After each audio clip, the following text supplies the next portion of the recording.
Thank you, Mr. Kaler. I appreciate that you said that the case is ongoing. This ruling, the way it was spoken about by this council yesterday, was as if this was a final ruling from a judge that declared these ordinances unconstitutional, which is far from the reality.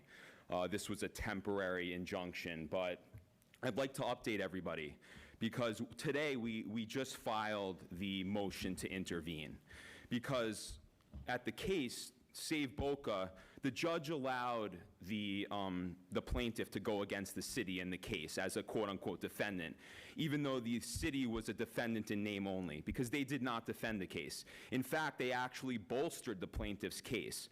Prior to the lawsuit, the city of Boca Raton filed what was called a stipulation.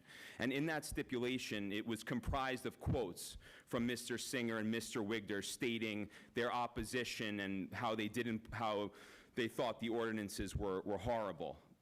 So they actually bolstered the plaintiff's case. But to keep everyone updated, today the petitioners' committees, the two petitioners' committees of the charter and the ordinance, filed a motion to intervene, as well as myself, John Perlman, to defend the case.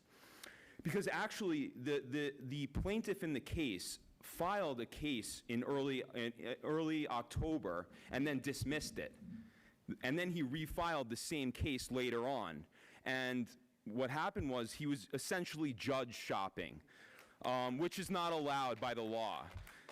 So in addition to our motion to intervene, we additionally notified the court that we will soon be filing an emergency motion to transfer the case to the original judge, and also an emergency motion to vacate the order granting the plaintiff's temporary injunction.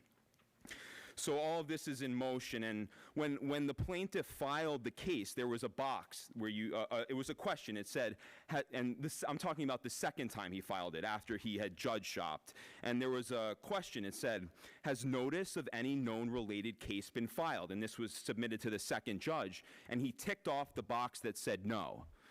So, I mean, this case is not going to be up much longer. We're not worried about it. I mean, the technicalities of what he did by number one, judge shopping, by number two, not notifying the court of the prior cases, it's not a good omen for this plaintiff. I'm running out of time, but I would like to mention the $30 million parking garage.